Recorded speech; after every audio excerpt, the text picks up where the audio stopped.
Good morning Dharmavaram చాలా ఆసక్తికరమైనటువంటి కార్యక్రమం.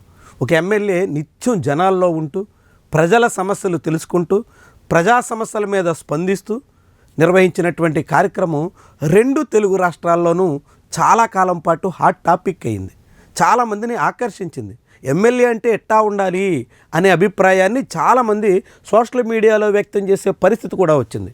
అలాంటి కేతిరెడ్డి వెంకటరామరెడ్డి ధర్మవరంలో 2024 సాధారణ ఎన్నికల్లో ఓటమి పాలయ్యారు.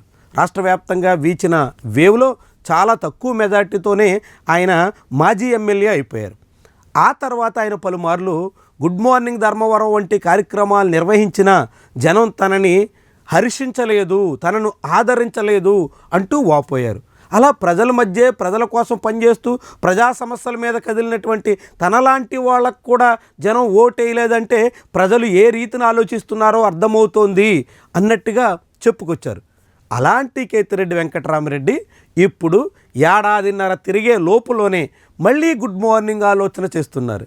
ఈసారి విపక్ష నేతగా జనాల్లోకి వెళ్ళే ప్రయత్నం చేస్తున్నారు. ప్రజా సమస్యల్ని జనం ముందు చాటి చెప్పేందుకు ప్రణాళిక రచిస్తున్నారు.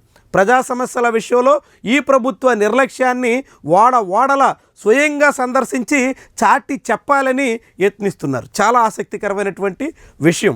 ఎమ్మెల్యేగా 5 ఏళ్ల పాటు కరోనా వంటి కొన్ని అడ్డంకులు ఉన్నప్పటికీ గుడ్ మార్నింగ్ ధర్మవరం అంటూ పల్లెకు వెళ్ళినటువంటి కేతిరెడ్డి ఇప్పుడు విపక్ష నాయకుడి హోదాలో కూడా గ్రామాన పర్యటించేందుకు ప్రణాళిక రచిస్తున్నారు. త్వరలోనే గుడ్ మార్నింగ్ ధర్మవరం మళ్ళీ ప్రారంభించబోతున్నాం అంటూ ప్రకటించారు. దాంతో ఇదొక ఆసక్తికరమైనటువంటి విషయంగా మారుతోంది. ఇప్పటికే ధర్మవరంలో మంత్రి సత్యకుమార్ యాదవ్ ప్రాతినిధ్యం వహిస్తున్నప్పటికీ అక్కడ బీజేపీకి తెలుగుదేశం పార్టీకి మధ్య ఏ మాత్రం సఖ్యత కుదరట్లేదు.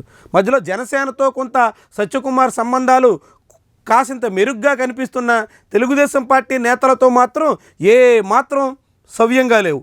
ఇలాంటి తరుణంలో టీడీపీ బీజేపీ మధ్య పెరుగుతున్నటువంటి దూరం రాజకీయంగా తనకు ఉపయోగించుకోవాలనేటువంటి ప్రయత్నంలో కేతిరెడ్డి ఉన్నారు. ఇప్పటికే అందుకు అనుగుణంగా పావులు కదుపుతున్నారు. అనేక మండలాల్లో ముఖ్యంగా ధర్మవరం పట్టణంలో తెలుగుదేశం పార్టీలోని అసంతృప్తులు చాలామంది ఇప్పుడు వైఎస్ఆర్సీపీ వైపు చూడబోతున్నట్టుగా కథనాలు వస్తున్నాయి.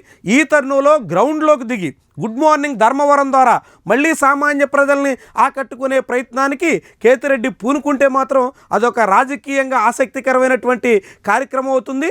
మరోసారి కేతిరెడ్డి నిత్యం వార్తల్లో ఉండేదానికి తోడ్పడుతుంది.